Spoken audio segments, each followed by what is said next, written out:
Cine Recap PH. Ang pelikulang ibabahagi ko ngayon ay patungkol sa isang pulis na sinadyang magpakulong sa islang bilangguan ng mga pinakamapanganib na kriminal upang hanapin ang pumatay sa pamilya.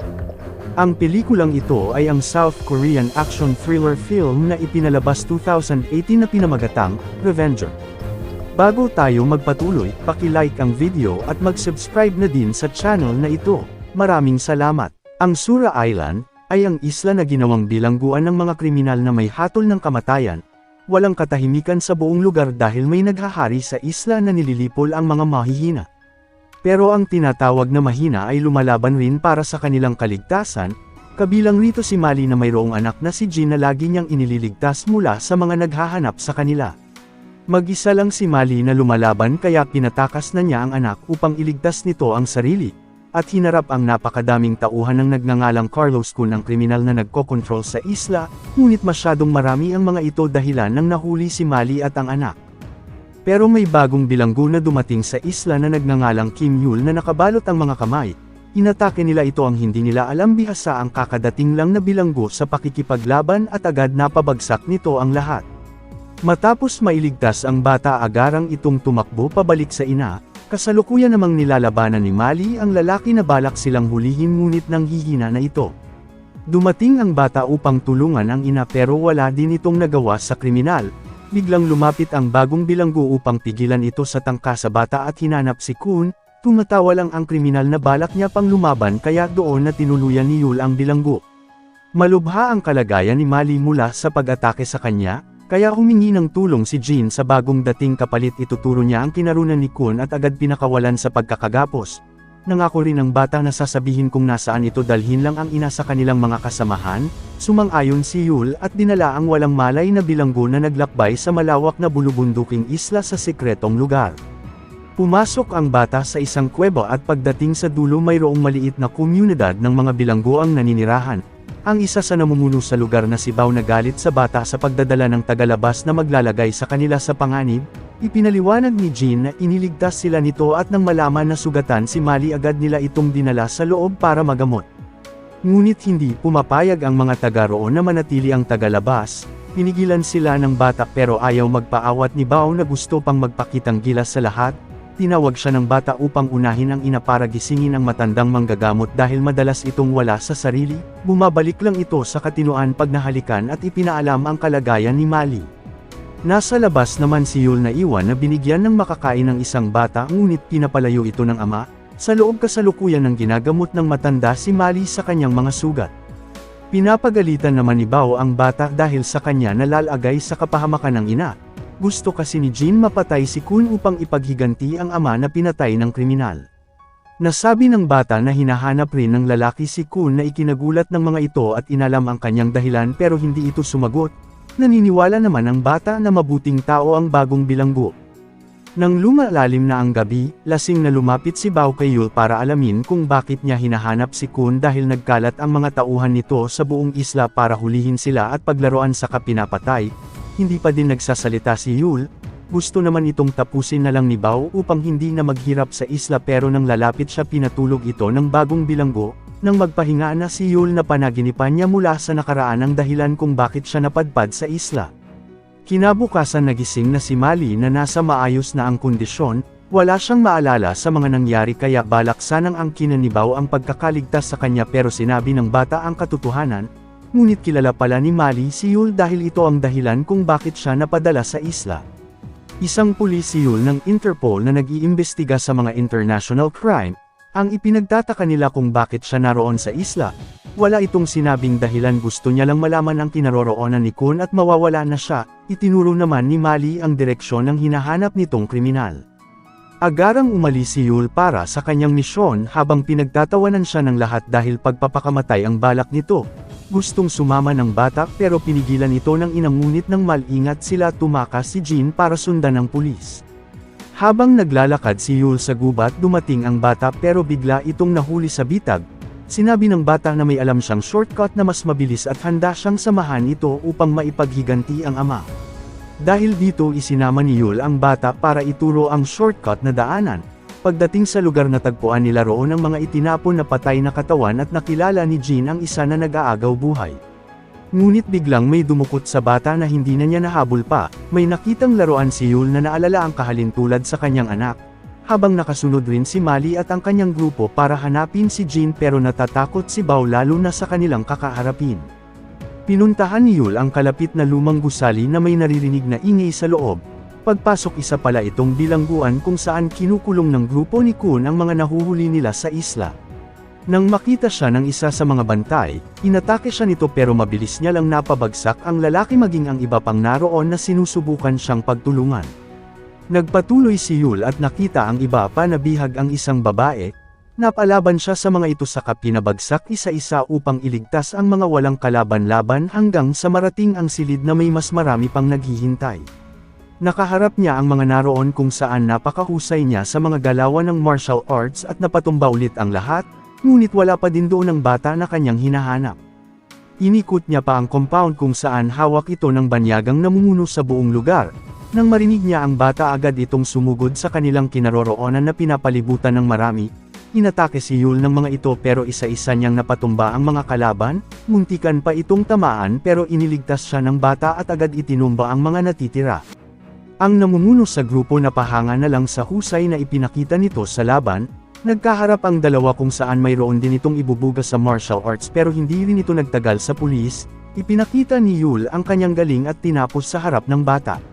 Pagkatapos pinauwi na niya si Jin para sa kanyang kaligtasan, ipinakita ang nakaraan kung paano pinatay ni Kun ang ama ni Jin sa harapan ng lahat na nagpasimulan ng paghahari nito sa bilangguan na isla. Samantala, habang inaalam ni Yul sa nakaligtas ang kinaroroonan ng kanilang boss, may nagtangka sa kanya mula sa likuran buti na lang nailigtas ito ni Mali at dumating din ang mga kasamahan na ikinagulat ng mapabagsak ng pulis mag-isa ang lahat. Hinahanap ni Mali ang anak kay Yul na galit pero sumagot ang isang babae na lumabas na ito. Nagbanta si Mali pag may nangyaring masama sa kanyang anak habang si Bao hindi pa rin makapaniwala sa nasaksihan at humingi ng tawad sa pulis sa nagawa nung una silang nagkita. Ngunit may nakatakas na tao si Kun, nagmadali itong umuwi upang iulat sa boss na may taong naghahanap sa kanya na pumatay sa lahat ng kanyang mga kasamahan. Naalala ni Kun ang nakaraan kung saan si Yul ang dahilan ng pagkasunog ng kanyang buong katawan. Nilapitan niya ang tauhan upang makita sa malapitan at dahil sa kaduwagan sa pagtakas pinatay niya ito sa kaagarang ipinadala ang mga tauhan. Kasalukuyan namang hinahanap ni Mali ang anak sa gubat kasama ng grupo, ngunit bigla itong nawala habang ang anak natagpuan ng tauhan ni Kun na si Kaori. Buti na lang dumating si Yul upang iligtas ang bata mula sa mga mamamana at agad tumakas.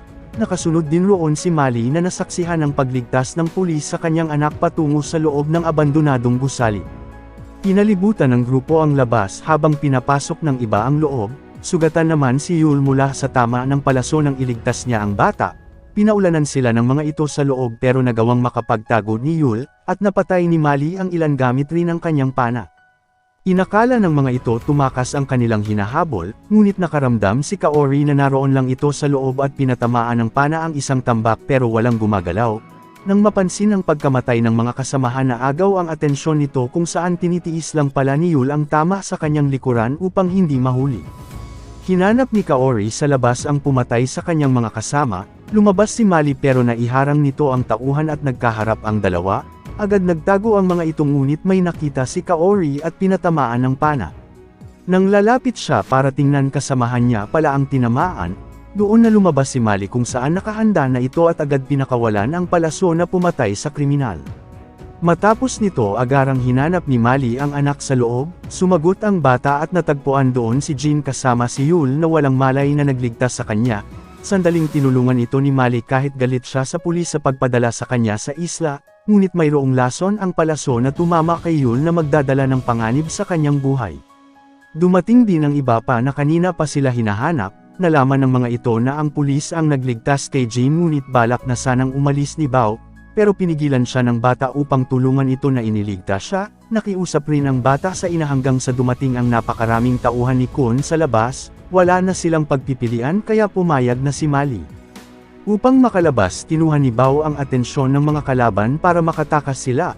Pagka-uwi hiningi ni Mali ang tulong ng matanda na magamot ang pulis mula sa lason kung saan bihasa ito sa paggagamot ng kahit ano. Kalaunan, si Bao at ang kasama natakasan na sana ang mga humahabol sa kanila. subalit nahulog ang mga ito sa bitag na nakakalat sa gubat, dahil dito nahuli sila ng grupo ni Jargal ang kanang kamay ni Kun habang hindi pa din nagkakamalay si Yul. Nang hawak na ng grupo ang dalawa, inaalam sa kanila ang kinarunan ng hinahanap na tao, ayaw magsalita ni Bao dahil siguradong malalaman ang sikretong hideout nila, ngunit pinatay ang kanyang kasamahan upang sapilitang umamin. Nang pakawalan siya, bumalik ito sa kuweba upang balaan ang lahat para isuko ang pulis kay Kun para sa kanilang kaligtasan. Sinundan pala ito ng grupo ni Jargal dahilan nang nalaman na kung saan sila nagtatago sa matagal na panahon. Lumabas si Mali para alamin ang nangyayari, pinipilit siya ni Bao na isuko ang pulis dahil pinangakuhan siyang hindi sila kasali, pero hindi naniniwala si Mali dahil kahit isuko pa nila ito hindi sila papatakasin ng mga yon. Dumating roon si Jargal, hawak ang kanilang kasamahan, pinatay ito sa kanilang harapan kaya lumaban na ang lahat sa grupo sa abot ng kanilang makakaya, ngunit sa dami ng mga ito wala silang kalaban-laban sa kanila, isa-isang napatay ang mga kasamahan ni Bao habang pilit pa ding lumalaban si Mali sa pinuno ng grupo. Tinulungan ito ni Bao ngunit talagang masyadong malakas si Jargal, hindi sumuko si Mali pero talagang hindi siya uubra at nang tangkang patayin isinakripisyo na ni Bao ang sarili para iligtas si Mali. Sa loob hanggang ngayon wala pa ring malay si Yul, ipinakita ang nakaraan na nung hulihin niya si Carlos Kun na isang mob boss, pinatay ng kriminal ang kanyang pamilya kaya niya ito sinundan sa isla upang maghihiganti. Sa labas tuluyan ng napatay ni Jargal si Bao, sinubukang iligtas ni Jin ang ina pero walang nagawa ang bata hanggang sa nagising na si Yul, nanghihina pa ito mula sa laso na kumalat sa kanyang katawan pero kaya na niyang makipagsabayan sa laban. Napakarami man ng mga ito, sa husay niya nagawa niya pa rin napatumba ang lahat at ang natitira ang leader at ang kanyang mahusay na tauhan. Pinagtulungan si Yul ng dalawang pinakamahusay na tao ni Kun, matinding naglaban ang mga ito na parehong magagaling pero hindi sila umubra sa husay ni Yul kung saan pareho niya itong tinapos. Samantala, si Carlos Kun ipinakita ang sunog na katawan na sa kanyang kalagayan nagawa pa nitong makaligtas. Dumating si Yul sa abandonadong gusali kung nasaan ito at isa-isang tinapos ang mga humaharang sa kanyang daraanan. Pagdating sa itaas nakita niya ulit ang pumatay sa kanyang mag-ina, wala siyang ibang hangad kundi ang maipaghiganti sila kaya pinili niyang magpadala sa isla upang sundan ito. Nagkaharap ang dalawa sa laban kung saan unang nakalamang si Yul, ngunit may itinatago palang patalim si Kun dahilan nang nakawala ito at nagpatuloy sa kanilang laban. Umamit din si Yul ng pwedeng panlaban sa patalim ng kriminal hanggang sa nagawa niya itong matanggal at gamit ang tali na huli na niya sana ito pero talagang matinik si Kun na nagawa pang makawala. Nang magpatuloy ang dalawa doon na ito nagulpi ni Yul ngunit tumatawa lang ang kriminal. Nang tumayo sinubukan niyang makipagsabayan pero napabagsak ulit ito ni Yul kung saan naramdaman niya ang lakas, sinadyang magpataman ni Yul at nakipagpalitan ng suntok sa kaginamit ang lakas para pabagsakin ulit ito. Ngunit tumayo pa rin ang kriminal na balak pa ring lumaban, doon na ibinigay ni Yul ang lahat at gamit ang noo tinapos na niya ang buhay ni Kun, na nagbigay ng tunay na hustisya sa pagkamatay ng kanyang mag-ina. Sa pagkawala ng paghahari ni Kun bumalik na ang katahimikan sa isla at namuhay na ng payapa ang lahat, hinihintay na lang ni Yul sa tabi ng bangin ang paparating na barko na magsusundo sa kanya. Dito na nagtatapos ang ating kwento, sana nagustuhan nyo. I-like ang video at mag-subscribe na din sa channel na ito. Maraming salamat sa panunood, hanggang sa muli. Paalam!